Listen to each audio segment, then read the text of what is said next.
किया। अल्लाह रब्बुल इज़्ज़त ने हुज़ूर हाफ़िज़ मिल्लत अलैहि रहमतुर रिज़वान को बेशुमार खूबियों से नवाजा था। वो जहाँ अपने दौर के एक बेहतरीन मुदर्रिस व मुअल्लिम थे, तो वहीं अवाम में मकबूल व मारूफ एक मुमताज़ मुकर्रिर भी थे। साथ ही वो दरसगाह के बादशाह भी थे।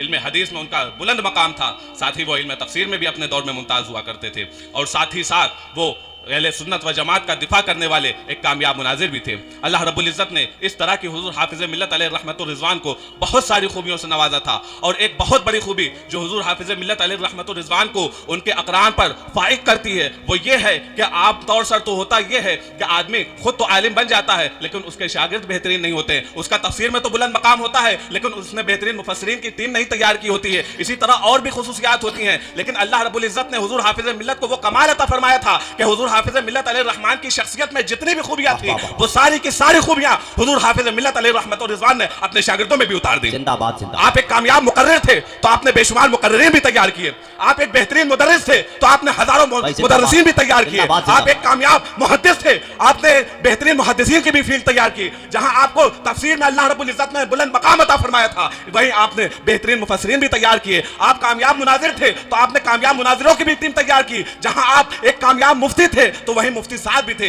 इस तरह अल्लाह रब्बुल इज़्ज़त ने आपको वो उरूज अता फरमाया था कि जितनी भी खूबियां हुज़ूर हाफ़िज़ मिल्लत को अल्लाह रब्बुल इज़्ज़त ने अता फरमाई थी, वो सारी की सारी खूबियां हुज़ूर हाफ़िज़ मिल्लत ने अपने शागिर्दों में उतार दी। और सिर्फ हुज़ूर हाफ़िज़ मिल्लत ने अपने शागिर्दों में नहीं उतार दी। मामला तो यह होता है कि आदमी की जिंदगी में तो काम बेहतरीन होता है, लेकिन उसके जाने के बाद फिर वही तारीकी छा जाती है। लेकिन हुज़ूर हाफ़िज़ मिल्लत अलैहि रहमा की शख्सियत को देखिए कि उनकी ज़ात से तन्हा जो काम उनके दौर में हुआ करता था, लेकिन हुज़ूर हाफ़िज़ मिल्लत ने अपने पीछे वो काम करने वाले उलमा की ऐसी फील्ड तैयार कर दी कि हर काम के लिए जो हुज़ूर हाफ़िज़ मिल्लत अंजाम दिया करते थे, हर एक काम को करने के लिए एक अलग अलग अफराद तैयार कर दिए। अल्लाह अकबर, ऐसा मकाम, ऐसा बुलंद किरदार हुज़ूर हाफ़िज़ मिल्लत अलैहि रहमा का था। और सबसे बड़ा कारनामा हुज़ूर हाफ़िज़ मिल्लत अलैहि रहमा का जो था वो ये था कि हुज़ूर हाफ़िज़ मिल्लत अलैहि रहमा ने अल जामिअतुल अशरफिया जैसी दरसगाह कायम कर दी। बेशक बेशक। और ये कोई आम दरसगाह नहीं है, ये वो दरसगाह है कि जब हुज़ूर हाफ़िज़ मिल्लत अलैहि रहमतुर रिज़वान को सदरुल शरिया अलैहि रहमान ने 1934 में इस सरजमीन पर भेजा था, तो वह उस दौर हुज़ूर सदरुल शरिया के जो अल्फाज थे, उन अल्फाज से उस दौर के मुबारकपुर का अंदाजा लगाइए। हुज़ूर सदरुल शरिया ने हुज़ूर हाफ़िज़ मिल्लत से फरमाया था कि मैं आपको अखाड़े में उतार रहा हूँ। अखाड़े का माहौल था, हुज़ूर हाफ़िज़ मिल्लत को इस तरह के माहौल में भेजा गया था। तो हुज़ूर हाफ़िज़ मिल्लत ने अर्ज किया था, हुज़ूर अखाड़े में भेज रहे हैं तो कुछ दावपेच भी बता दीजिए। सुभान अल्लाह सुभान अल्लाह। तो हुज़ूर सदरुल शरिया अलैहि रहमतुर रिज़वान ने दुआएं देते हुए फरमाया था, जाओ अल्लाह हाफिज़ व नासिर है। और दुनिया ने देखा कि जब हुज़ूर हाफ़िज़ मिल्लत अलैहि रहमतुर रिज़वान यहाँ तशरीफ लाए, तो हुज़ूर हाफ़िज़ मिल्लत ने जो इल्मी इनकलाब बर्पा किया, 1934 में तशरीफ लाए थे, 1935 मुकम्मल नहीं हुआ था, हुज़ूर हाफ़िज़ मिल्लत ने एक नई इमारत की तामीर का सामान पैदा कर लिया था। और 1934 में जब तशरीफ लाए थे तो उस वक्त मदरसा शफिया की हालत ये थी कि यहाँ सिर्फ नाजरे की तालीम हुआ करती थी, या तो कुछ दरसे निज़ामी की कुछ इब्तिदाई किताबें पढ़ाई जाती थी। बैरूनी तलबा उस वक्त बिल्कुल भी नहीं थे। लेकिन हुज़ूर हाफ़िज़ मिल्लत ने जो इल्मी इनकलाब बर्पा किया और फिर हुज़ूर हाफ़िज़ मिल्लत की कायम की हुई इस दरसगाह का ऐसा शोरा पूरे आलम में फैला कि दूर दराज से उलमा, दूर दराज से तालिबान उलूम नबवियत हाजिर होने लगे। और वो जो तालीम की दरसगाह थी वो एक ही साल में तंग पड़ने लग गई।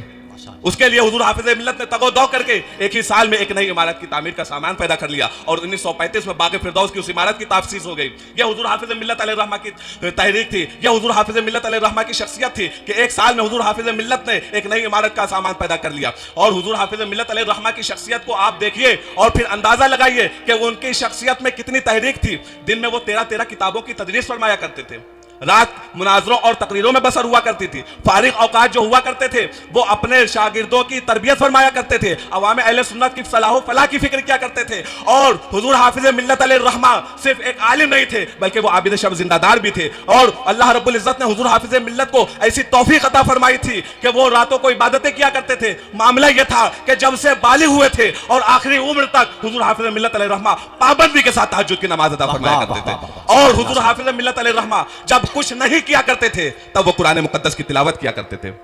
तिलावत कुरान मुक़द्दस से तो उनको ऐसा शगफ हासिल था, ऐसा शगफ था। खुद बयान फरमाते हैं कि जवानी के आलम में पूरा कुरान मुजीद मिल्लत अलैहि रहमा का फैज़ान पूरे आलम में फैला। आप देख लीजिए, मिल्लत अलैहि रहमा का फैज़ान पूरे आलम में फैला। आप देख लीजिए, एशिया में हुज़ूर हाफ़िज़ मिल्लत का फैज़ान है, अफ्रीका में हुज़ूर हाफ़िज़ मिल्लत का फैज़ान है, यूरोप में हुज़ूर हाफ़िज़ मिल्लत का फैज़ान है, अमेरिका में भी हुज़ूर हाफ़िज़ मिल्लत का फैज़ान है, और ऑस्ट्रेलिया में भी हुज़ूर हाफ़िज़ मिल्लत अलैहि रहमा का फैज़ान है। यह हुज़ूर हाफ़िज़ मिल्लत अलैहि रहमा की शख्सियत है। यही तो वो शख्सियत है जिसने ऐसा इनकलाब बर्पा किया कि हम हम आज उसी इनकलाब को बपा करने वाली शख्सियत को याद करने के लिए जमा हुए हैं। He is the man who founded this Jamia. He is the man who built this empire. He is the man who brought the revolution into Islamic world. He is the man who inspired आएगा कि हुजूर हाफिज मिल्लत अलैहिर्रहमा जौहर साज भी हैं। वो उन्होंने बेहतरीन उलमा तैयार किए, मुकर्रिरीन तैयार किए, मुहद्दिसीन तैयार किए, मुफस्सिरीन तैयार किए, मुनाजिर तैयार किए, मुहतमिन तैयार किए। साथ ही वो जौहर शनास भी हैं। वो अपने शागिर्दों की छुपी हुई सलाहियतों को पहचान लिया करते थे और फिर उन सलाहियतों को पहचान कर ऐसी शख्सियत साजी किया करते थे कि उनके शागिर्द अपने दौर में मुमताज हो जाया करते थे। और सिर्फ वो जौहर शनास ही नहीं थे बल्कि वो जौहर नवाज भी थे। वो अपने शागिर्दों की खूबियों को सराहा करते थे। उनके शागिर्दों में जो खूबियां हुआ करती थी उनकी तारीफें किया करते थे, महफिलों में उनका चर्चा किया करते थे, उनको दुआओं से नवाजा करते थे। इसीलिए तो हम पढ़ते हैं जिसने पैदा किए कितने लालो गुहर, हाफिज दीन और मिल्लत पे लाखों सलाम। अस्तगफिरुल्लाह रब्बी मिन कुल्लि ज़ंबि व अतूबु इलैह। अस्सलाम वालेकुम।